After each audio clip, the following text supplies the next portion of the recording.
You're back! I've been waiting forever for you two. Judging by the looks on your faces, are you ready to take your Sub-Zero's exam and graduate from the festival?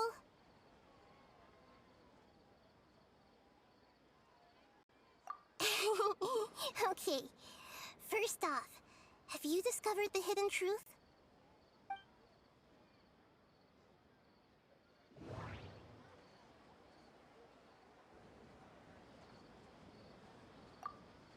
All the bizarre spaces I saw outside the city had one thing in common: a lack of human presence.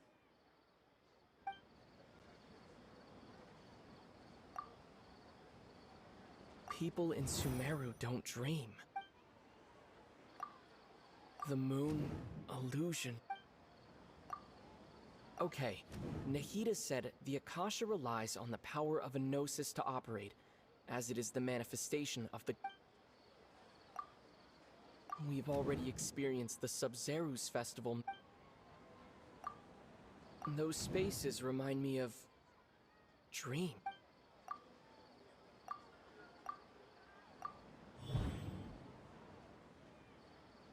We are all in a dream. It isn't that the people of Sumeru don't dream. People in Sumeru think they don't dream, but the truth is the Akasha steals their dreams without them knowing it. And those spaces with no human presence are stolen dreams without their host. That would explain why they sounded so weird when he was trying to describe them. Huh. So people in Sumeru do dream after all. In fact, we're all in one big dream together right now. Correct answer. Now, how did you conclude that the Akasha is capable of this?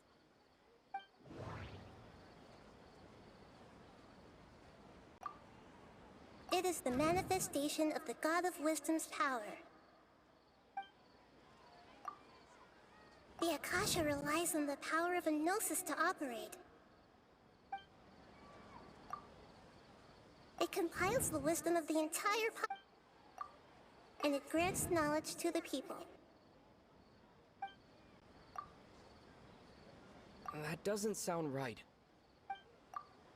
That doesn't sound right. Oh, okay. Those dream-controlling creatures in the forest also get their power from the Dendro Archon, right? That would explain why the Akasha has the ability to control people's dreams, too. But is stealing everyone's dreams really how the Akasha compiles their wisdom? Isn't there anything more to it than that? Dreams are fantastical, complex, and full of imagination. People's brains are the most active when they're dreaming. In other words, dreams are rich bundles of human wisdom. So in other words, the complete opposite of how Hypatia understood it. Paimon remembers her saying that the sages think dreams are foolish delusions, and the fact that no one dreams is a blessing from Greater Lord Rukkhadevata. So it was all a dirty trick? The real story is that the sages from the Academia are using the Akasha to steal people's dreams for their own use, huh? Oh? By the sounds of it, you understand the current situation pretty well. So then, what about the Samsara?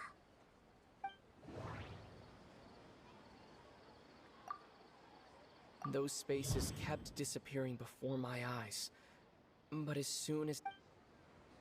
Those dreamscapes kept vanishing. But as soon as that beep sounded, more new spaces appeared. We've already experienced the Sub-Zero...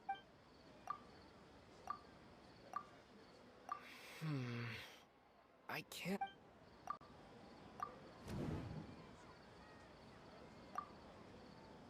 The Grand Sage said, "Go celebrate the birth of that god to your heart."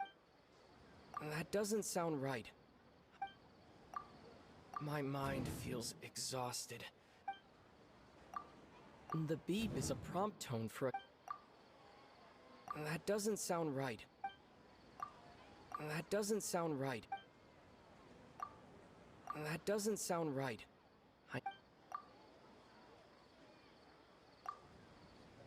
Correct. The Akasha is keeping each person's brain in a constant dream state, but also separating their consciousness from their own dream. Their disembodied consciousness is placed inside the collective dream of the Sub-Zero's festival along with everyone else's, while their now vacant dreams are harvested by the Akasha. No one is any the wiser as another day passes in the dream, and so begins another samsara cycle. People wake up to yet another dream about the Sub-Zero's festival. The dreams that belong to them are once again harvested by the Akasha, and so it continues. So, this is like a dream factory, and the Akasha is a dream harvesting machine. Did Paimon get that analogy right? Very good, Paimon. Using analogies well is an excellent habit to get into. Okay, so that beep we keep hearing is actually from our real-life Akasha terminals. Taking off our terminals in this dream doesn't do anything. Alright, last question. Who am I?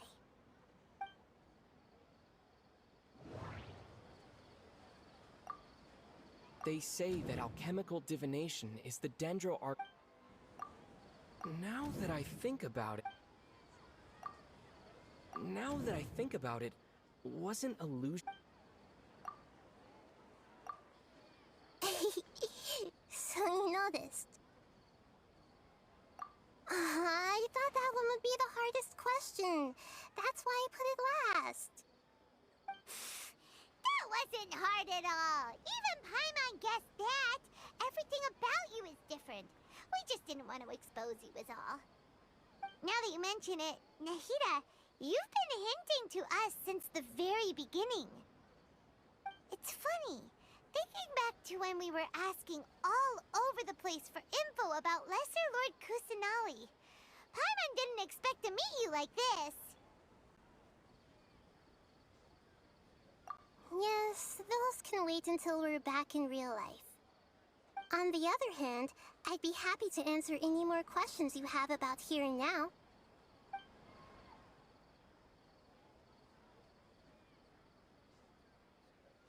You asked me this question before. My answer was, it would literally blow your mind. Now that you know this is all a dream, this answer should hopefully make more sense. Have you heard the saying, don't wake a sleepwalker?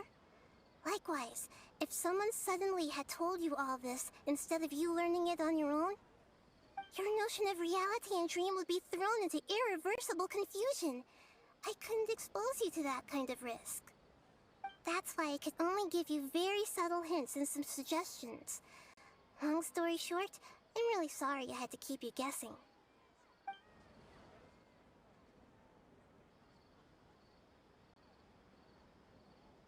Firstly, this dream we're in is completely based on reality.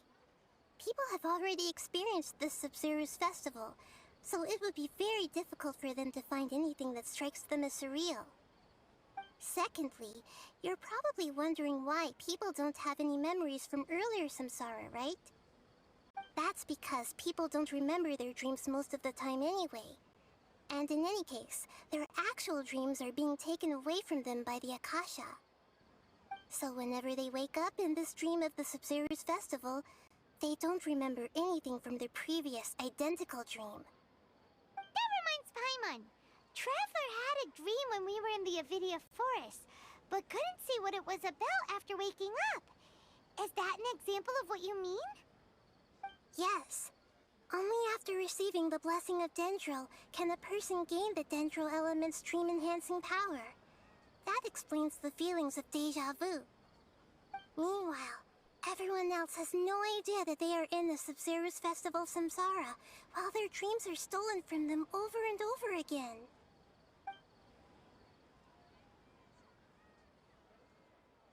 Can humans really keep dreaming forever like this? Will it ever end?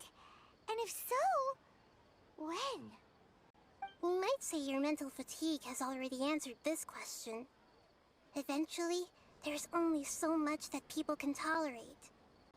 Especially those whose health is compromised to begin with, like Dunyarzad. This relentless exploitation takes an even harder toll on them.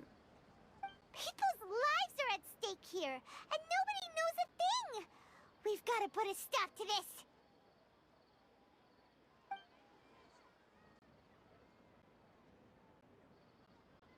I know, right? Why did they have to base this dream on my birthday? Could it really just be a coincidence? Even you don't know the reason? Wow, now that's strange. The Academia sages are determined to harvest lots of dreams in a short time, no matter the cost. They have to be up to no good. Unfortunately, I don't know anything about it. Traveler, do you have any information?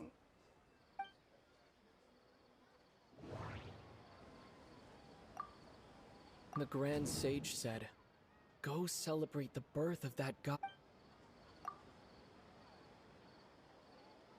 Celebrate the birth of that god?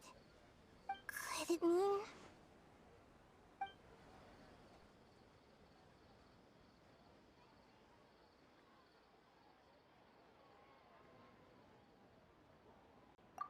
deceiving the people of Sumeru with no regard for their safety.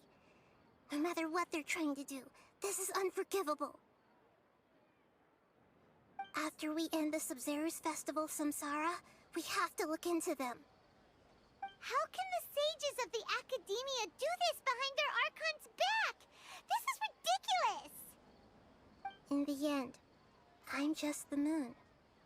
The real sun is long gone. A sun and a moon? Nahida's talking in riddles again.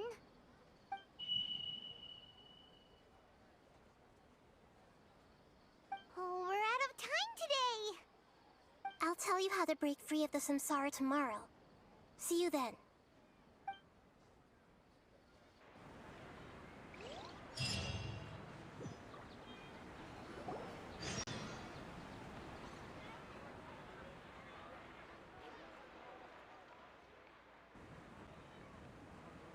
Good morning, Nahida. Wait. Now that Paimon remembers everything, should we instead say good morning, Lesser Lord Kusanali? Hey! What's wrong, Nahida? You don't look too good. I'm afraid that what you're thinking right now is correct. Did Dunyarzad already disappear? No way! Are we too late? The real Dunyarzad's consciousness has indeed disappeared. It can no longer endure the constant dream harvesting.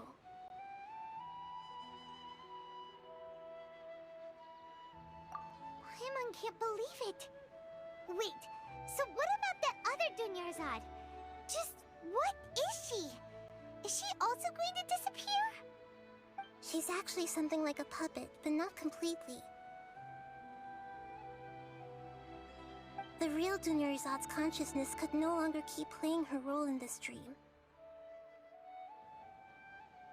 So another Dunyarzad appeared to replace her in the dream.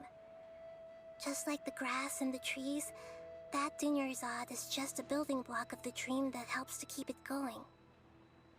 But personality-wise, she's nothing like the real Dunyarzad. Puppets are stiff, and can't copy a living person's vitality. After all, they're just there as filler. You know, speaking of which, the old Dunyarzad might not have been too different from a puppet. Dunyarzad truly believed that she met you within her consciousness, and it was you who inspired her. So you do remember her after all. Yes. Back then, her family was overly protective of her. No one cared about her personality or thoughts. It was as if she only lived to stall her Elazar. I just gave her a little wisdom so she could look at life in a new way. So that she could be her own person. But even so, she still...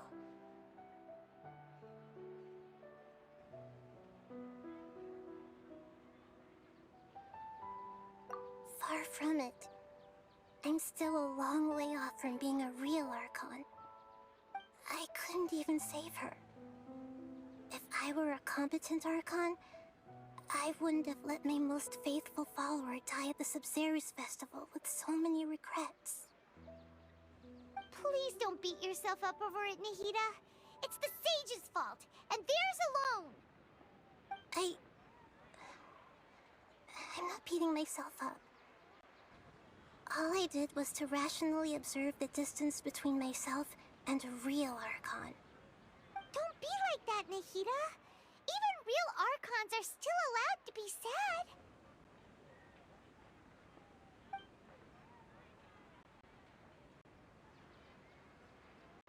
To prevent more tragedies like this, we must end the samsara as soon as possible. Great, but how do we do that? Although the Sabzeruz festival dream is under the Akasha's control, only humans can dream. Even the Akasha is unable to create them. That means this dream belongs to a host who created it.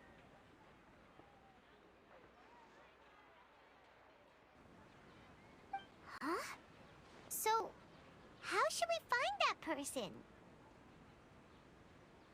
Well, if this is someone's dream, then everything here must come from deep within their consciousness.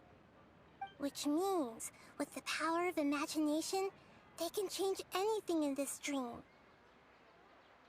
Imagination? What do you mean by that? Imagination means breaking through what you perceive as normal. Like when a server at a tavern brings a plate to you, you'd naturally assume that food is on it.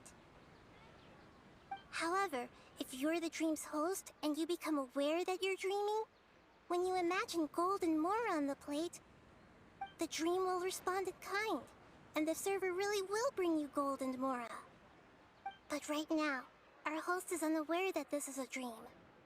No matter how many times they're served, it will always be food.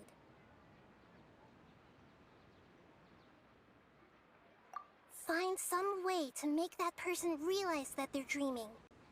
Usually, once that happens, the person will wake up and the dream samsara will be broken. How are we going to find them, though? If it could be anyone, it'd be like looking for a needle in a haystack. And even if we did find them, how are we supposed to make them realize they're dreaming? After all, like you said, don't wake a sleepwalker. It's extremely difficult, yes. But the only ones who can do it are you two. Remember, everything you've achieved up to this point has all been for the sake of finding the host and ending the samsara. As for me, during this time, I'll be out of town. Out of town? Are you going to that place full of dreams where the Traveler went? Yes, I want to try something. There must still be a small wisp of possibility. Hurry and go. Dreams are supposed to be fantastical, romantic, and full of pleasant surprises. Unnecessary things like this samsara need to end. Paimon's still a little upset that we've come this far only for Dunyarzad to...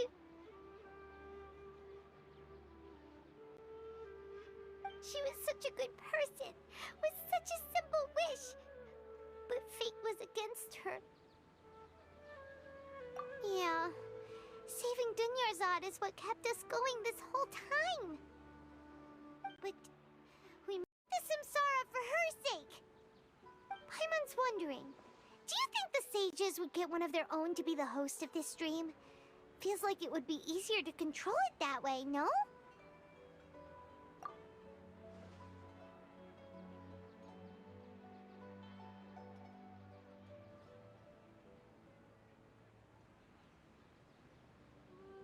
Huh.